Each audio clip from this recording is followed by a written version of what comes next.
Hello दोस्तों, कैसे हो आप लोग। आई होप कि सब लोग बहुत अच्छे होंगे और सबकी पढ़ाई बहुत अच्छे से चल रही होगी। अब तो आप सभी लोग एक मंथ एक्स्ट्रा टाइम मिल गया है हमें। जैसा कि आपको सभी पता है, सभी लोगों को पता है कि मुख्य परीक्षा की तिथि जो है एक्सटेंड हो गई है।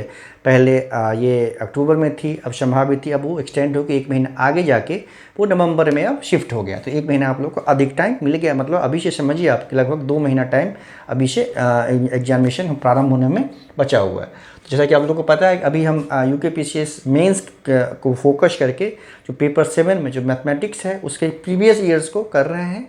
उस क्रम में 2016 का सारा क्वेश्चन हमने कर लिया था। 2012 में का जो है, जो 2 नंबर के क्वेश्चन हैं, जो 9 क्वेश्चन पूछता है, उसको पिछले वीडियो में यानी पार्ट 1 में उसको कवर कर चुके हैं। आज पार्ट 2 लेके आए हैं 2012 का। उसमें ये कुछ क्वेश्चन आज सॉल्व करें, ये अभी हम उसको सॉल्व करेंगे। इसमें चूंकि 5 क्वेश्चन है, लेकिन सेक्शन 2 में कुल 6 क्वेश्चन पूछा जाता है और आपको सभी 6 का आंसर करना होगा। इसमें कोई ऑप्शन आपको नहीं मिलता। तभी हम ये 5 क्वेश्चन सेक्शन बी में, सेक्शन 2 में जो पूछा जाता है उसको लेकर आए हैं। चलिए शुरू करते हैं। जैसे कि आप देख रहे हैं, ये लीनियर इक्वेशन का क्वेश्चन है। जैसे लीनियर इक्वेशन को हम सॉल्व करते हैं एकदम बेसिकली वैसे ही इसको सॉल्व करना है। फ्रैक्शन देख के घबराना नहीं है। थोड़ा सा एक आध स्टेप इसमें एक्स्ट्रा हो जाएगा, बस यही है। जिसमें देखिए पहले क्या है, इसमें इक्वेशन तो हमें गिवन है, ठीक है। तो क्या करते हैं हम, ये इसमें हम पहले ही सपोज कर लेते हैं, यहीं पे मान लेते हैं हम, माना कि यहाँ पे, ठीक है, 1/x इक्वल टू हम कुछ मान लेते हैं, जैसे a मान लिया हमने, ठीक है। और 1/y equal to and 1/y equal to हमने b मान लिया, ठीक। मतलब ये 1/x जहाँ पे है, ये 1/x है, ये 1/y है। तो वहाँ जहाँ पे 1/x आएगा वहाँ पे हम a ले लेंगे, जहाँ पे 1/y आएगा वहाँ पे हम b ले लेंगे। तो देखिए इस वाले को हम, पहले वाले को अब क्या लिख सकते हैं, ये हो जाएगा 2 इंटू 1/x है तो 2a हो जाएगा, ठीक। प्लस देखिए 2/3 और 1/y होगा, तो इसको हम लोग 2/3 सिंपली b लिख सकते हैं। कोई कन्फ्यूजन तो नहीं है इसमें, क्योंकि 1/y है ना, तो 1/y के प्लेस पे हम b लिख सकते हैं।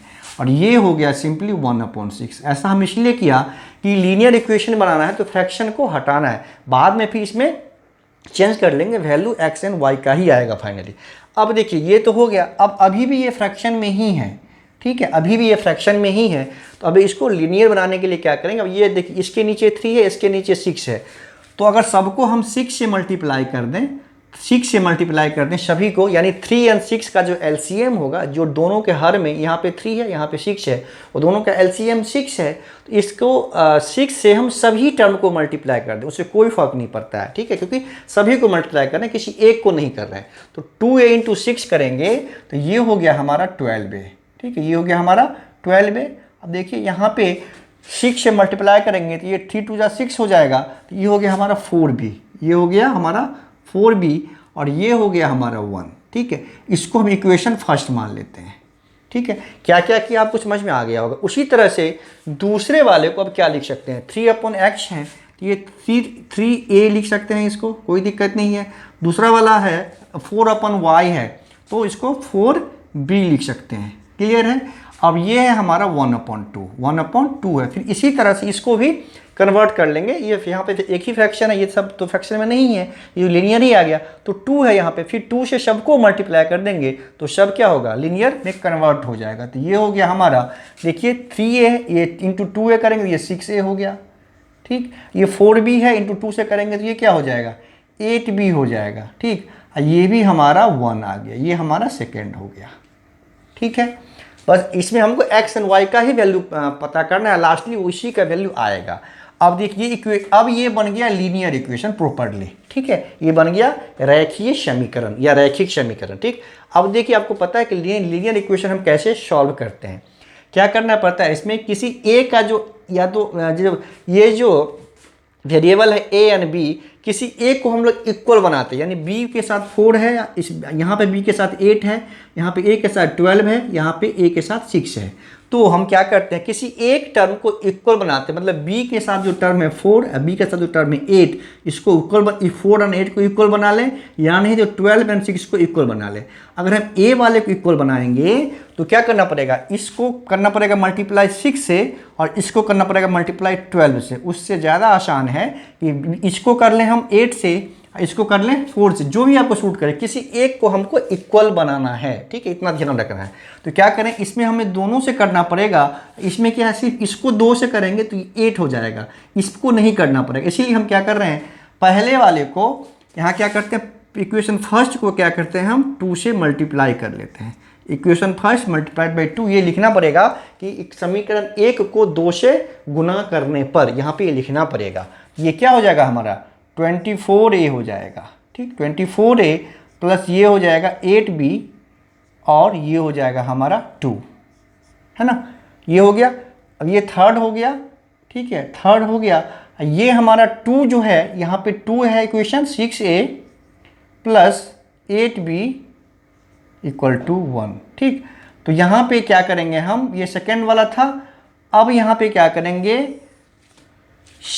थर्ड माइनस सेकेंड किया हमने, थर्ड में से सेकेंड को माइनस कर लिया या सेकेंड में थर्ड को माइनस कर लीजिए, बात एक ही है। इसलिए हमने किया, ये दोनों प्लस प्लस है तो माइनस करने से साइन चेंज हो जाता है, साइन सबका चेंज हो गया। तो अब ये +8 हो गया, ये -8 हो गया, ये वाला कैंसिल हो गया। अब ये 24a है, ये 6a है, तो क्या हो जाएगा, ये 18a हो गया, ये 18a हो गया यहाँ से। और यहाँ से देखिए 2, ये क्या है 1 हो गया, ठीक, यहाँ पे a इक्वल टू 1 हो गया। तो यहाँ पे a इक्वल टू कितना आ गया 1/18 आ गया, a इक्वल टू आ गया 1/18, ठीक है। अब ये a इक्वल टू आ गया यहाँ पे 1/18 आ गया सिंपली। अब जब a/18 आ गया तो किसी एक में हम पुट कर देंगे ये वैल्यू। तो एक में, समीकरण 1 में a का मान रखने पर, a का मान रखने पर, मान रख देंगे हम, ठीक है, मान रखने पर एक में a का मान रखेंगे, वहाँ से b आ जाएगा। देखिए जैसे 12 इंटू ये 1/18 हो गया, ठीक है, प्लस 4b हमें पता करना है इक्वल टू 1 हो गया। तो यहाँ से 6 2 जा 6 3 जा, ठीक। तो यहाँ से 4b इक्वल टू हो जाएगा 1 - 2/3। तो ये हो गया हमारा 3 - 2 1/3, ठीक। तो b इक्वल टू आ गया यहाँ पे, मतलब 1/3 इंटू 1/4, मतलब क्या आ गया 1/12 आ गया। तो b इक्वल टू आ गया 1/12, a इक्वल टू 1/18 है। अब देखिए, अब यहाँ पे आते हैं, a इक्वल टू हमने 1/x लिया था, तो यहाँ से मतलब क्या हो गया, a इक्वल टू जो होगा 1/x इक्वल टू हो गया 1/18। तो यहाँ से क्या होगा, x इक्वल टू हो जाएगा 18, यहाँ से आ गया x इक्वल टू 18, ठीक है, यहाँ से आ गया x इक्वल टू 18 आ गया, क्योंकि हमने पहले ही मान लिया a इक्वल टू, यहाँ वैल्यू पता चला गया, a इक्वल टू कितना 1/18 हुआ, चूँकि ये 1/x के इक्वल है। तो 1/x इक्वल टू 18, 1/18 1/18, तो x इक्वल टू 18 निकल गया। उसी तरह से b का वैल्यू आ गया 1/1/12। अब b जो है हमारा, b इक्वल टू क्या है 1/y है, तो ये होगा हमारा 1/12, है ना, 1/12। इसका मतलब यहाँ से y इक्वल टू आ गया 12, है ना, x equal to 18, y equal to 12। यही हमारा इस क्वेश्चन का सलूशन हो गया। और इसमें ये था कि इसको बस आपको 1/x को लीनियर में बनाना है, उसको कुछ सपोज करना पड़ेगा, फिर बहुत आसानी से वो बन जाएगा लीनियर, और उसके बाद इसको बहुत आसानी से हम इस तरह से सॉल्व कर पाएंगे, ठीक है। अगला क्वेश्चन देखते हैं। ये इस तरह क्वेश्चन पहले भी हम कर चुके हैं, 2012 में ही पूछा गया था, बहुत सरल है। अब देखिए क्या है इसमें कि एक ही वित्तीय आधार और ऊंचाई के शंकु, अर्धगोला और बेलन के आयतनों का अनुपात हमें ज्ञात करना है। मतलब आपको पता है कि शंकु का शेप क्या होता है, एक बार ये समझाने के लिए मैं बोल रहा हूँ, इसको करना नहीं है। इस शंकु का शेप आपको पता है ऐसे होता है, ये शंकु हो गया, ठीक। उसका अर्धगोला पता है आपको, हाफ गोला होता है वो ऐसे होता है, फिर ऐसे होता है ना, ऐसे अर्धगोला होता है। फिर एक बेलन हो गया, ये मान लीजिए इस तरह से सीधा लाइन लेना है, ये सिलेंडर होता है बेलन, ये भी इस तरह से ऐसे बनता है।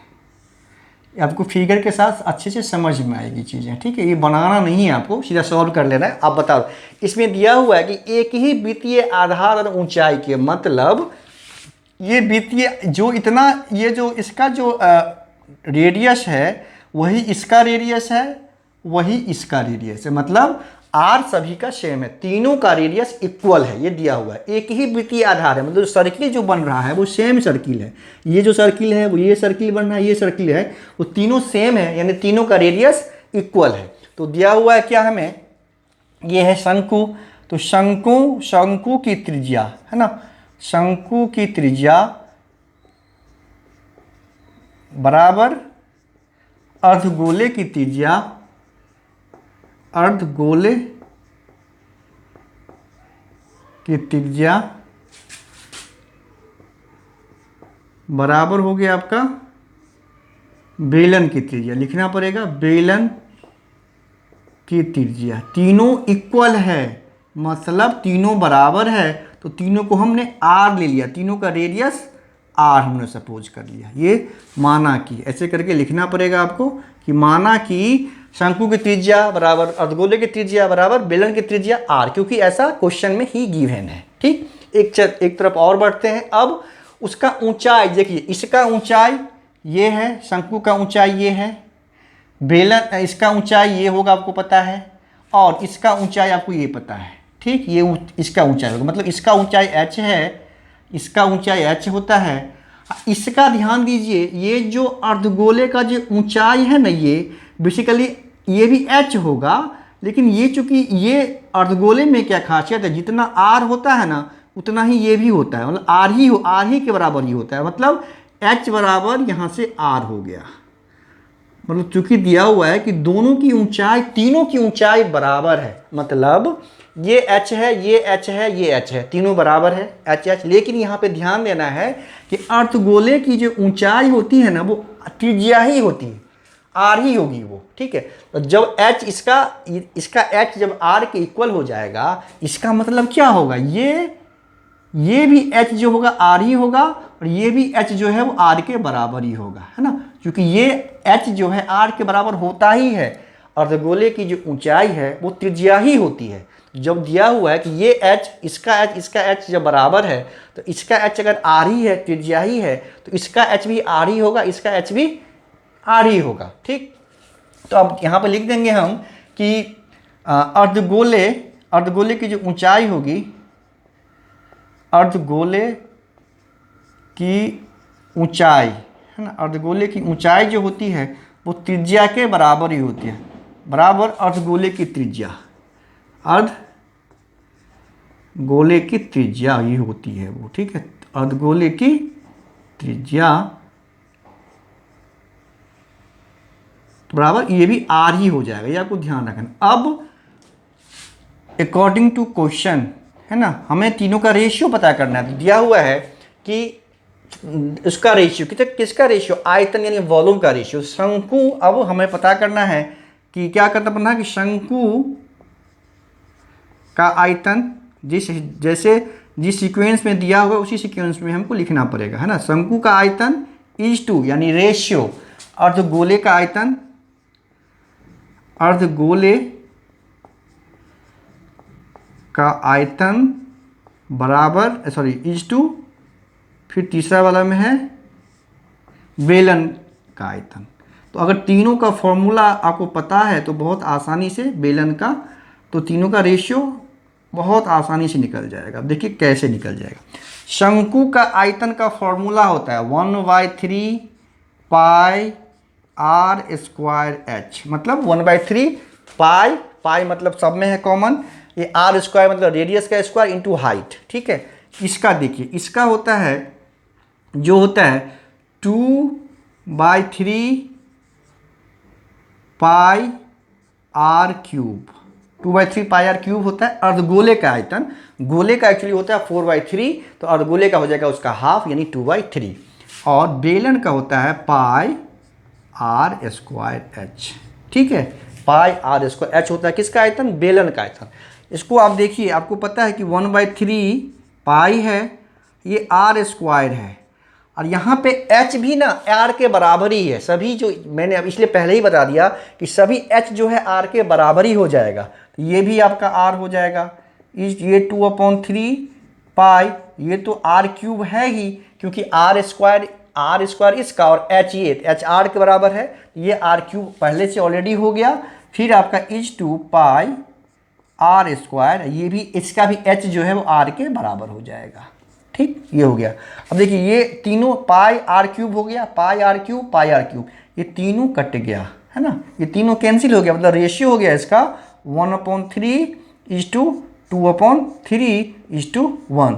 अब 3 है तो एलसीएम इसमें जब रेशियो, यहाँ फ्रैक्शन में रेशियो है तो क्या करेंगे हम, नीचा जो है हर में जो नंबर है उसको एलसीएम लेते हैं, क्योंकि यहाँ पे 3 है तो एलसीएम इसका 3 ही हो जाएगा, तो उस 3 से सभी को मल्टीप्लाई कर देंगे तो रेशियो एग्जैक्टली हो जाएगा 1:2:3, ये आपका रेशियो हो जाएगा। ठीक है, यही हमारा सोल्यूशन हो जाएगा कि शंकु का आयतन इज टू अर्धगोले का आयतन इज टू बेलन का आयतन बराबर होगा 1:2:3। कुछ नहीं करना है, एक लाइन चूंकि यहाँ पे लिख देना है, जो अर्धगोले की जो ऊंचाई है ये वही अर्धगोले की त्रिज्या होगी, और यही सभी जो h जो है ना, ये h बराबर, इसका मतलब क्या हो गया कि शंकु का भी जो हाइट होगा बराबर r हो जाएगा, और बेलन का भी हाइट जो होगा वो बराबर r हो जाएगा। इसके बाद इस अकॉर्डिंग टू क्वेश्चन से पहले आप लिख देंगे कि इसीलिए बेलन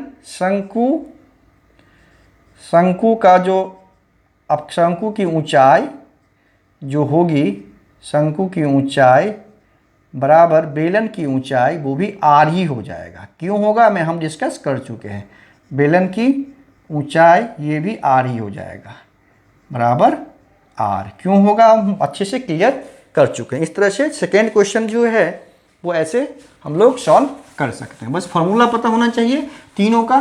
2012 में भी इस तरह क्वेश्चन पूछा गया था, अगर आप उस वीडियो को देखे होंगे तो वहाँ से भी आप ये अच्छे से सॉल्व कर सकते थे, बस इसमें डाटा चेंज होगा, सिर्फ इसका जो कंसेप्ट है, प्रोसेस है वो सेम है। ठीक है, अगला क्वेश्चन देखिए। अगला जो क्वेश्चन है वो आपका मीडियन एंड मोड से सिंपल क्वेश्चन है। ठीक है, वो डायग्राम भी नहीं है, इसको बोलते हैं हम लोग नॉन ग्रुप डाटा। ये कुछ नहीं, बहुत सरल होता है। इस तरह का क्वेश्चन को करने के लिए पहले जितना भी नंबर्स है उसको हमको लिखना पड़ेगा। ठीक है, तो देखिए इसमें क्या है कि इतने जो हमें ये बहुत सारे नंबर्स गिवन हैं, उसमें इसमें माध्यिका और बहुलक का, इस नंबर का जो है माध्यिका क्या होगा, इस नंबर का बहुलक क्या होगा, उस दोनों का अंतर हमें पता करना, डिफरेंस पता करना। ठीक है, तो सबसे पहले क्या करते हैं इस क्वेश्चन को सॉल्व करने के लिए कि जितना भी नंबर गिवन है ना उसको हम लोग असेंडिंग या डिसेंडिंग ऑर्डर में अरेंज करते हैं, मतलब घटते या बढ़ते क्रम में। तो हम यहाँ पे उसको बढ़ते क्रम में, मतलब कम से स्टार्ट करेंगे और आगे बढ़ते क्रम में चलेंगे और उसको अरेंज करेंगे। ठीक है, तो कुछ यहाँ पे लिखेंगे कि दिए गए जो संख्या है ना, दिए गए संख्या, ऐसे लिखना पड़ेगा क्योंकि डिस्क्रिप्टिव है, 5 नंबर का क्वेश्चन है। दिए गए संख्या को आरोही, इंक्रीजिंग ऑर्डर में, बढ़ते क्रम में, उसको आरोही बोलते हैं ना, आरोही क्रम में सजाने पर, ठीक है, मतलब अरेंज करने पर, है ना, हिंदी थोड़ा सा सजाने पर। अब क्या होगा, जब सजाएंगे इसको तो क्या बनेगा, देखिए सबसे छोटा जो करेंगे उसको पहले करते जाएंगे। सबसे छोटा 25 है, और भी कोई है इससे छोटा नहीं, ये 25 है, जिसको करेंगे उसको टिक करते जाएंगे। 25 लिखा हमने, 25 हो गया पहला। ठीक, ये 25 हो गया। फिर देखिए 25 के बाद आई थिंक ये 29 है, उससे छोटा कोई है नहीं। 25 के बाद 29, 29, फिर 29, उसके बाद इधर कुछ 20s में कुछ है नहीं, 20s में नहीं है। उसके बाद 30s में आते हैं, ये 30 है तो ये 30 हो गया, ये 30 हो गया। फिर आपका 30 के बाद 31 नहीं है तो 32 है, यहाँ पे 32 है, फिर 33 है, यहाँ पे 32 हो ले लिया हमने, फिर 33 ले लिया, है ना, 33 भी लिया। अब 33 हो गया। अब 30s में कोई और नंबर, 30s में आई थिंक 33 भी है। 33 2 बार है ना, 33 2 बार, इसको 2 बार लेना पड़ेगा। 33 आपका 2 बार है। ठीक, उसी तरह से आप 40s में आ गया। 40s में कौन कौन सा, इसको ध्यान से लेना, कोई छूटे ना। ऐसे में क्या होता है कि कभी मिस हो जाएगा तो फिर आपका पूरा मेहनत बेकार हो जाएगा, इसलिए इसको अच्छे से करना है। बस ये अरेंज कर लिए, उसके बाद काम बहुत आसान हो जाएगा आपका। फिर 42 देखिए, 40 नहीं है, 41 नहीं है, उसका 42 देखिए। 42 कितने बार है, एक बार यहाँ पे, एक बार यहाँ पे, एक बार, 3 बार 42 है, तो 42 को 3 बार लेना, 42 42 42, ठीक। 42 को 3 बार ले लिया हमने। उसके बाद 43 है कहीं,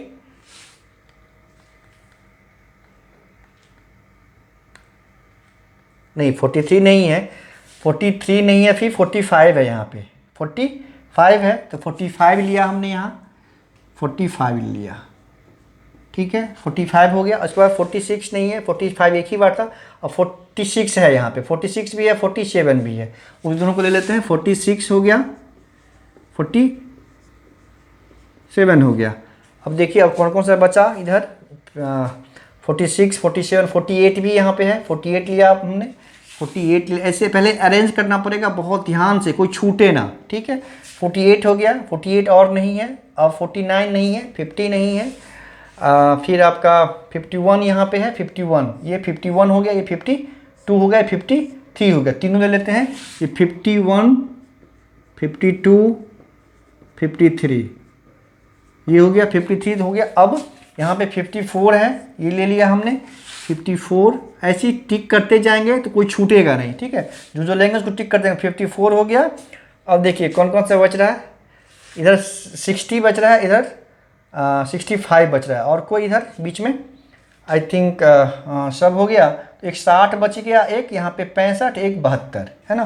तो 60 65 एंड 72, टोटल इसमें 20 नंबर है। क्या इसमें 20 हो गया? 1 2 3 4 5 6 7 8 9 10 11 12 13 14 15 16 17 18 19 20, टोटल ये हो। अब अरेंज हो गया ये, ठीक। अब सीखते हैं, पहले माध्यिका निकालना है, मीडियन निकालना, पहले हमको इसको अरेंज करना पड़ेगा, ठीक। असेंडिंग या डिसेंडिंग में हमने यहाँ पे इसको असेंडिंग में अरेंज किया है, यानी बढ़ते हुए क्रम में, इसको आरोही क्रम में अरेंज किया है। तो अब माध्यिका पता करने के लिए आपको पता है कि अब हमें देखना होगा इसमें जो टोटल नंबर्स है वो कितने हैं, 20। तो 20 क्या है, ऑड है या इवन है? तो 20 इवन है। तो अगर नंबर ऑफ टर्म्स अगर ऑड है उस केस में माध्यिका अलग तरीके से निकलता है, अगर नंबर ऑफ टर्म्स इवन है तो उस केस में माध्यिका अलग तरीके से निकलता है। अगर नंबर ऑफ टर्म्स ऑड हो तो उस केस में माध्यिका कैसे निकालेंगे? देखिए, अगर यहाँ तो इवन है उसको निकालेंगे, अगर ऑड हो ना, अगर नंबर ऑफ मान लीजिए कि ऑड हो, मतलब मान लीजिए अगर नंबर ऑफ टर्म 7 है, अगर 7 है तो क्या करते हैं, ऑड के केस में 7 में एक ऐड करते हैं, डिवाइड बाई 2 करते हैं, वो जो 7 + 1 यानी 8/2 यानी 4, यानी फोर्थ टर्म जो इस सीरीज का जो अरेंज किए हैं उसका फोर्थ टर्म जो होगा, फोर्थ टर्म वो हमारा मीडियन हो जाएगा। ये ऑड नंबर ऑफ टर्म्स हो तब, लेकिन यहाँ पे इवन है, अगर 7 है 9 है 11 है तो अगर ऑड हो, जितना टर्म्स हो उसमें एक ऐड कीजिए, उसको 2 से डिवाइड कीजिए, तो 8/2 यानी 4 नहीं होगा ये मीडियन। इसका चौथा टर्म 1 2 3 4 ये टर्म जो होगा वो हमारा मीडियन होगा। मतलब मीडियन मतलब होता है बीच का नंबर। जैसे अगर 7 टर्म है तो 3 इधर 3 इधर, बीच वाला चौथा मीडियन। यहाँ पे लेकिन इवन है, तो इवन केस में क्या करते हैं, वो भी मुश्किल नहीं है, बस आपको एक बार समझ जाना है कि इवन केस में क्या करते हैं कि उस केस में अगर हमें मीडियन फाइंड करना हो, यानी माध्यिका फाइंड करना हो, किस केस में, इवन केस में। यहाँ पे इवन है तो याद कर लीजिए, माध्यिका बराबर होता है क्या कि n/2th प्लस n/2 + 1th, है ना, डिवाइड बाई 2th टर्म, ये जो होगा वो हमारा मीडियन हो जाएगा, है ना। तो ये 2th टर्म जो होगा वो हमारा मीडियन हो जाएगा, ठीक है। तो यहाँ पे n/2th मतलब ये देखिए यहाँ पे क्या निकला, मतलब ये हो गया, यहाँ पे टोटल नंबर टर्म्स 20 है, तो 20/2 मतलब 10th टर्म, इस सीरीज का 10th प्लस n/2th 10 + 1 यानी 10 term plus 11th term, 11th term जो है ना, उसका एवरेज निकाल लेंगे, 2 से इसको डिवाइड कर देंगे। टर्म ने, अब यहाँ का टर्म तो हम पहले ले चुके हैं, तो यहाँ जो 10th प्लस 11th टर्म जो होगा उसका दोनों को ऐड कर देंगे, डिवाइड बाई 2 करेंगे, तो वो हमारा मीडियन हो जाएगा। तो इसका मीडियन हो जाएगा। ये पे 28 है तो 10वां टर्म कौन सा होगा, 1 2 3 4 5 6 7 8 9 10, 10 ये और उसका नेक्स्ट मतलब ये, है ना। 10 ये हो गया हमारा 45 और उसका नेक्स्ट टर्म हो गया जो भी 45 ना 46, इस दोनों का एवरेज निकालेंगे, बस वही हमारा हो जाएगा मीडियन। तो देखिए ये हो गया, क्या हो जाएगा 45 प्लस 46 डिवाइड बाय 2, तो मतलब हो गया कि 45 प्लस 46, फिर इधर कितना 1 2 1 2 3 4 5 6 7 8 9 इधर, और 1 2 3 4 5 6 7 8 9 इधर, ठीक है। तो 45 प्लस 46 ये कितना हो जाएगा 6 5 11, और ये हो जाएगा 6 5 11 हो गया, और 1 4 4 8 1 9 91/2, तो मतलब क्या हो गया 45.5, इसका मीडियन हो जाएगा, ठीक। इसका मीडियन हो जाएगा 45.5।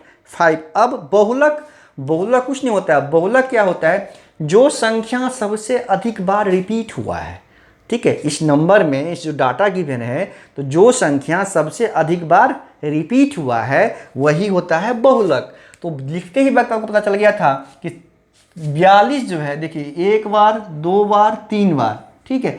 42 है वो 2 बार 3 बार रिपीट हुआ है। 33 2 बार है, बाकी किसी का रिपीटेशन नहीं है। तो इसका जो बहुलक हो जाएगा, इसका बहुलक होगा इसका, वो कितना होगा 42। क्यों? बहुलक किसी भी नॉन ग्रुप डाटा का बहुलक वो संख्या होता है जो किसी भी गिवन जितने भी नंबर्स हों उसमें जो सबसे ज़्यादा बार रिपीट हो, मतलब जिसकी आवृत्ति, जिसकी फ्रीक्वेंसी मैक्सिमम टाइम हो, वही बहुलक होगा। तो अब बहुलक हो गया 42, ठीक है। तो अंतर क्या हो जाएगा, वही हमको पूछना है, बहुलक और माध्यिका का अंतर पूछ रहा है। तो अंतर हो जाएगा 45.5 माइनस 42 बराबर 3.5, है ना। ये हो गया हमारा आंसर। तो क्वेश्चन बहुत सरल था, इसमें यही था कि पहले एक बार अरेंज कर लीजिए ध्यान से, क्योंकि नंबर्स बहुत हैं, 20 नंबर हैं, तो कोई छूटे ना और कोई आगे पीछे ना हो। सीरीज में ही पहले बढ़ते हुए क्रम में हमने अरेंज कर लिया। उसके बाद माध्यिका हमने पता किया, माध्यिका कैसे पता करते हैं। तो अगर नंबर ऑफ टर्म्स इवन हो, तो जैसे n मान लीजिए, n अगर इवन है जैसे, तो n/2th term plus next term n/2 plus 1th term, उसका एवरेज, यानी n/2th term plus n/2 plus 1th term का एवरेज फाइंड कर लेंगे, तो वही होगा मीडियन। तो n/2 मतलब यहाँ पे टोटल नंबर ऑफ टर्म्स कितने हैं 20 हैं, तो 20/2 मतलब 10th टर्म, और नेक्स्ट टर्म मतलब 11th टर्म, n/2 प्लस 1, तो n/2 मतलब 20/2 मतलब 10, और प्लस 1 मतलब 11। तो 11th टर्म जो होगा उसका एवरेज निकालेंगे तो वो हो जाएगा मीडियन। तो मीडियन इस तरह से पता चल गया। अब मोड तो पता ही है कि बहुत आसान है बहुलक, जो सबसे ज़्यादा फ्रीक्वेंसी वाला जो नंबर होता है वही क्या होता है, मोड होता है।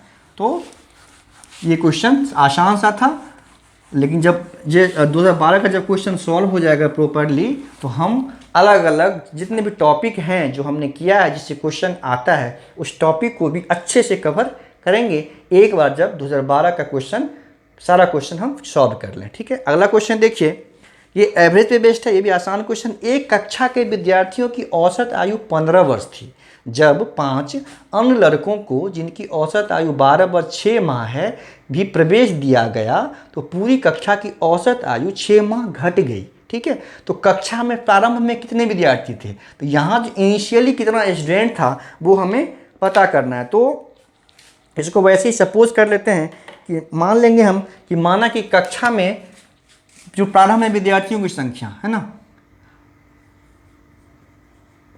माना कि कक्षा में विद्यार्थियों की संख्या मतलब आरंभ में जो हमें फाइंड करना है ना, उसको x सपोज कर लेंगे। विद्यार्थियों की संख्या, विद्यार्थियों की संख्या वो x हो गया, वो x है, यही हमें फाइनली पता करना है, यही वैल्यू जो आएगा वही हमारा आंसर हो जाएगा, ठीक है। अब देखिए, तो विद्यार्थियों की संख्या की औसत आयु 15 है, विद्यार्थियों की संख्या x है, औसत आयु 15 है, तो क्या होता है एवरेज बराबर क्या होता है, जो सभी के आयु, जितने स्टूडेंट है सभी का आयु का कुल योग होता है, ठीक है, और डिवाइड बाय संख्या होता है। तो आपको पता होगा पिछले बार भी हमने किया था कि एवरेज में, तो यहाँ इस तरह के क्वेश्चन में हमने सभी विद्यार्थियों क्या होगा, सभी जितने भी विद्यार्थी हैं सभी विद्यार्थियों के आयु का कुल योग क्या होगा, सभी विद्यार्थियों के आयु, सभी विद्यार्थियों के आयु का कुल योग, कुल योग पता कर लेंगे। मतलब जितने विद्यार्थी हैं उस सभी का आयु का कुल योग क्या हो जाएगा। देखिए total number of student x है और एवरेज है 15, तो ये हो जाएगा 15x वर्ष, 15x वर्ष हो जाएगा। ये क्यों होगा, अगर मान लीजिए कि आप देखिए यहाँ पे जैसे 5 है, 6 है, 7 है, 15 है, ये 4 नंबर है, ठीक 4 नंबर। इसका अगर एवरेज हमें निकालना है तो कैसे पता करते हैं, इसका एवरेज निकालने के लिए क्या करते हैं, सभी को ऐड कर देते हैं, 5 + 6 + 7 + 15, फिर क्या करते हैं डिवाइड बाय, क्या करते हैं हम सबको जितने नंबर हैं 1 2 3 4 उससे इसको डिवाइड कर देते हैं, ठीक। अब इसको यहाँ पे समझिए, यहाँ पे संख्या ये x हमने माना, मतलब ये जो 4 है वो बेसिकली x है, ठीक।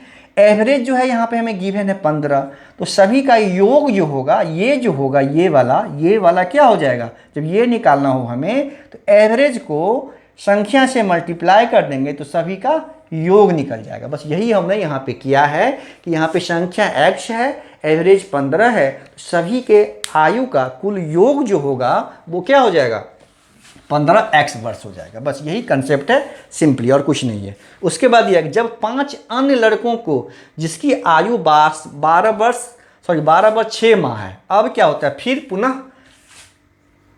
पुनः जो है 5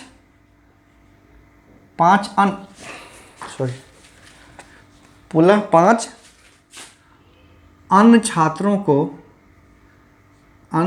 को शामिल किया जाता है, छात्रों को शामिल, ये लिखना पड़ेगा, शामिल किया जाता है, ठीक, किया जाता है, ठीक। अब दिया उस 5 अन्य छात्र है उसका क्या होगा, उसका 5 अन्य लड़कों जिसकी औसत आयु 12 वर्ष 6 माह है, ठीक है, ये है दिया हुआ, तो उसका भी कुल आयु क्या हो जाएगा, उसका तो 5 नंबर भी दिया हुआ है और औसत आयु भी दिया हुआ है। तो ये 5 लड़का है, 5 छात्र जो भी स्टूडेंट है, छात्र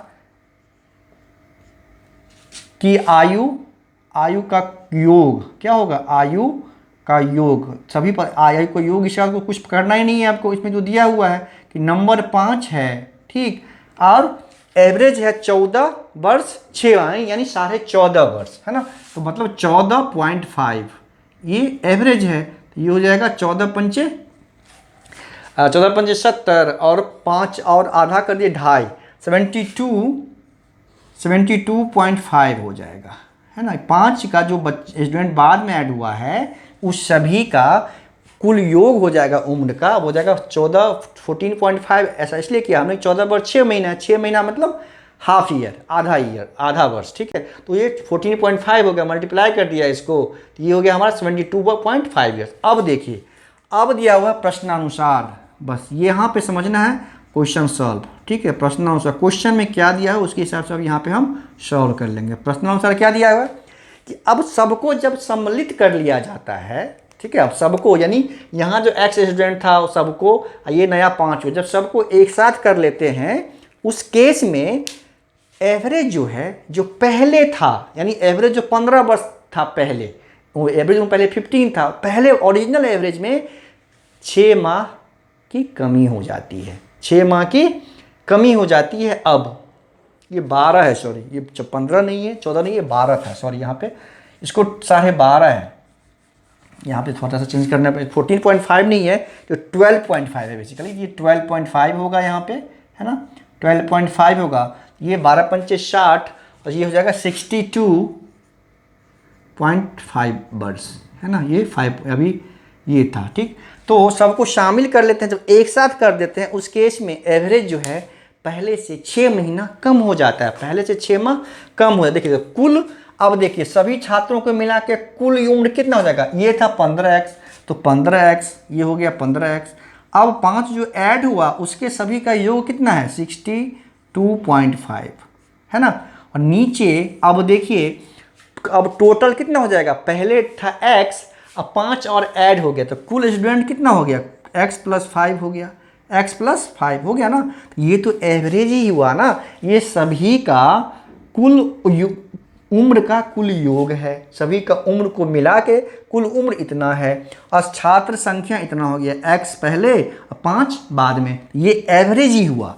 अब एवरेज दिया हुआ है, क्या दिया हुआ है कि पहले से 6 महीना कम हो जाता है, 6 माह घट गया। तो पहले कितना था 15, अब हो जाएगा 6 माह घट गया, मतलब आधा वर्ष घट गया तो 14.5 हो जाएगा।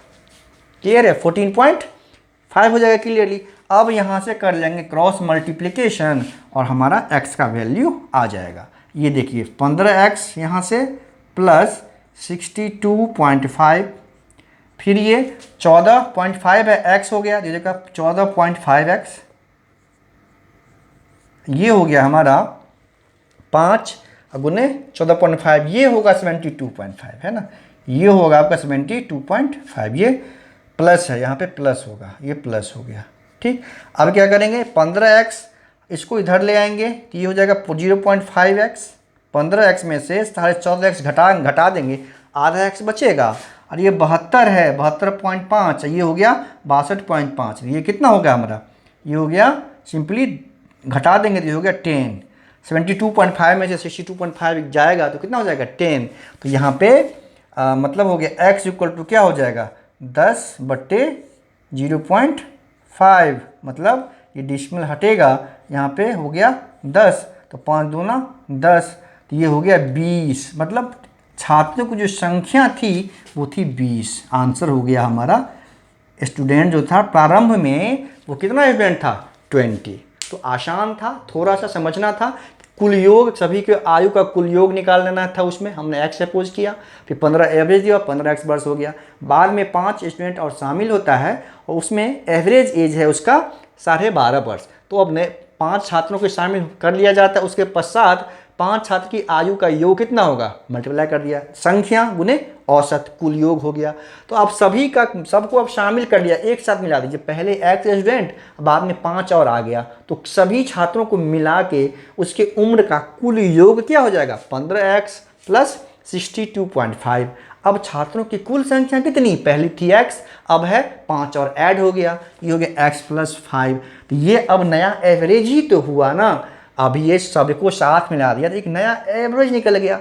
अब क्वेश्चन में ही दिया हुआ कि अब जो सबको शामिल करने के पश्चात जो नई औसत उम्र है उसमें पहले वाले से औसत आयु 6 माह घट गई, जितनी एवरेज आयु पहले थी, यानी इनिशियली थी कितनी 15 वर्ष थी, तो उसमें से 6 माह घट गया, 6 माह मतलब क्या हो गया आधा वर्ष।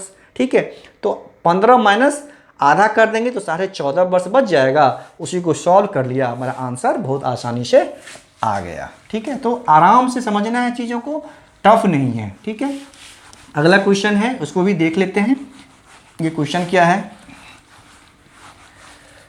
देखिए ये क्वेश्चन है, यदि 120 कमीजों का खरीद मूल्य 120 कमीजों के विक्रय मूल्य के बराबर है। ठीक है, मतलब हम मान लीजिए 150 कमीज खरीदा जितने रुपये में, है ना, उतने रुपये में हमने 120 कमीज ही बेचा, मतलब फ़ायदा होगा। हमने जितने मान लीजिए कुछ पैसे में 100 रुपये में हमने 150 खरीदा और 100 रुपये में हमने 120 बेच दिया, तो 30 कमीज और हम बेचेंगे, वही हमारा प्रॉफिट हो जाएगा। तो वही पूछ रहा है कि 150 कमीजों को खरीद मूल्य अगर 120 कमीजों के विक्रय मूल्य के बराबर हो तो प्रॉफिट परसेंट यानी लाभ प्रतिशत क्या होगा। तो लाभ ही होगा, तो समझ में आ गया। लाभ होगा कैसे होगा, जितना पैसा में 150 हम खरीदते हैं उसी सेम अमाउंट में 120 ही बेचते हैं हम, तो 30 कमीज एक्स्ट्रा बचेगा। अब जो 30 कमीज और बेचेंगे वही हमारा फ़ायदा होगा, लेकिन यहाँ पे रुपीज़ में निकालना है, परसेंटेज प्रॉफिट कितना वो निकालना है। तो क्या करते हैं, इसमें हम कमीज जो खरीदे हैं ना 150 कमीज है, क्लियरली 150 कमीज है तो उसका हमें सीपी मानना पड़ेगा। तो सबसे आसान ये होता है कि इसमें आप एक कमीज का सीपी मान लीजिए। ठीक है, तो हम लिख लेंगे कि माना कि एक कमीज यानी शर्ट, एक कमीज का क्रय मूल्य यानी सीपी, है ना, क्रय मूल्य जो है हमने मान लिया कितना ₹1 है ना, ₹1 मान लिया हमने, क्लियरली माना कि एक कमीज का क्रय मूल्य ₹1 है, ₹1 है। तो 150 कमीज का क्रय मूल्य कितना हो जाएगा, सिंपली ₹150 है ना, 150 50 रुपया। ठीक, अब यहाँ से देखिए कि अब इसका मतलब कि 120 शर्ट का विक्रय मूल्य भी 150 ही होगा ना, इसीलिए 120 कमीज का विक्रय मूल्य भी कितना होगा, 120 कमीज का विक्रय मूल्य भी हो जाएगा ₹150। ऐसा प्रश्न में दिया हुआ है ना, ₹150 हो जाएगा। क्लियर है, इसमें कोई कंफ्यूजन। अब हमें प्रॉफिट परसेंट निकाल, तो यहाँ से देखिए जब दोनों का सेम का निकालेंगे, मतलब एक या तो 100, यहाँ पे 150 कमीज का बहुत सारा प्रोसेस है, या तो अब 150 कमीज का क्रय मूल्य है, तो यहाँ पे 150, तो यहाँ पे 150 कमीज का विक्रय मूल्य फाइंड कर लीजिए, उससे फाइंड हो जाएगा। या जैसे 150 कमीज का विक्रय मूल्य हो गया 150, तो 120 कमीज का विक्रय मूल्य 150 है, तो 120 कमीज का आप क्रय मूल्य पता कर लीजिए, उससे भी निकल जाएगा। मतलब ये दोनों को बराबर करना है, जितना का ये निकालना है उतना का, जितना ही शर्ट का कॉस्ट प्राइस निकालना है उतना ही शर्ट का हमें सेलिंग प्राइस निकालना है। सेम निकालेंगे तब ना उसको हम कंपेयर करके पता कर सकते हैं। तो क्या करेंगे हम इसमें कि देखिए, एक कमीज का ₹1 तो क्रय मूल्य है ही, ठीक है, तो यहाँ पे एक कमीज का विक्रय मूल्य कितना हो जाएगा, 150/120। मतलब मैंने बोला आपको कि सेम का निकाल, यहाँ पे एक का चूंकि कमीज का क्रय मूल्य पहले ही हम मान चुके हैं, ठीक है, तो एक कमीज का विक्रय मूल्य भी हम पता कर लेंगे। तो ये हो जाएगा 150/120, यानी ये होगा ₹5/4, है ना। एक मतलब 3 पंचे 15, 3 चौका 12, मतलब एक कमीज का विक्रय मूल्य हो गया 5/4, एक कमीज का क्रय मूल्य हो गया कितना, 1। तो लाभ कितना हो जाएगा, लाभ हो गया, क्या होता है, विक्रय मूल्य घटे क्रय मूल्य, लाभ सिंपली होता है। इसलिए एक सेम का निकालने के लिए मैंने बोला इसका 3 तरीका है। सबसे आसान ये है कि आप एक का निकाल दीजिए, विक्रय मूल्य घटे क्रय मूल्य, तो जो सरल है उसी को ना यूज करेंगे। क्रय मूल्य हो गया, यहाँ पे विक्रय मूल्य हो गया एक का 5/4 रुपया, एक का क्रय मूल्य तो 1 ही रुपया है, तो यहाँ पे क्या हो गया, 4 LCM 5 घटे 4, 1/4 रुपया, यहाँ पे क्या हो गया, एक का विक्रय मूल्य, सॉरी ये लाभ हो जाएगा बेसिकली, एक पे लाभ। तो लाभ प्रतिशत, आपको फॉर्मूला बहुत पता होगा, बचपन से पढ़ते आ रहे हैं, क्या होता है, लाभ गुने 100 क्रय मूल्य, ये होता है क्या, लाभ प्रतिशत का फॉर्मूला। ठीक, तो लाभ कितना है, 1/4 गुने 100, क्रय मूल्य तो एक ही है ना, 1 ही रुपया है, तो ये खत्म हो गया, ये 25 हो गया, मतलब 25% का आपको लाभ होगा उसको। ठीक है, 25% का लाभ होगा। तो सबसे आसान तरीका हमने यूज किया, करने के लिए क्या था कि 150 का, अगर 150 का कमीज का क्रय मूल्य इतना है, तो 150 कमीज का विक्रय मूल्य पता करते हम, तो क्या होता है, 150/120 गुने 150 करते, है ना। मतलब जितना कमीज बेचे उतना ही, जितना कमीज का CP है उतना ही कमीज का आप SP निकाल लीजिए। तो इसको भी ऐसे कर सकते थे, 150 का जब हम फाइंड कर लेते यहाँ पे ऐसे करके, 4 तिया 12, चलिए 5, 3 चौका 12 और 3 पच्चे 15 होता, और फिर यहाँ पे 4 से ये कैंसिल होगा, 4 तिया 12, 3 और 4, मतलब ऐसे करके 150 को भी ये डेसिमल में आएगा, है ना। 150 का हम यहाँ पे निकाल लेंगे, उससे भी निकल सकता था, या नहीं 120 का ये विक्रय मूल्य है ना पता हमें 150 रुपया, तो 120 का हम क्रय मूल्य भी निकाल लें, अगर जैसे हम एक एक का दोनों निकाला, उसी तरह से 150 का या 120 का दोनों निकाल लेंगे, क्रय मूल्य भी और विक्रय मूल्य भी, तो उस तरह से भी हम फाइंड कर सकते हैं। लेकिन सबसे आसान है कि आप एक से निकालिए, ऐसे बहुत आसानी से आप फाइंड कर सकते हैं। ठीक है, अब मिलते हैं अगले वीडियो में अगले क्वेश्चन के साथ, तब तक के लिए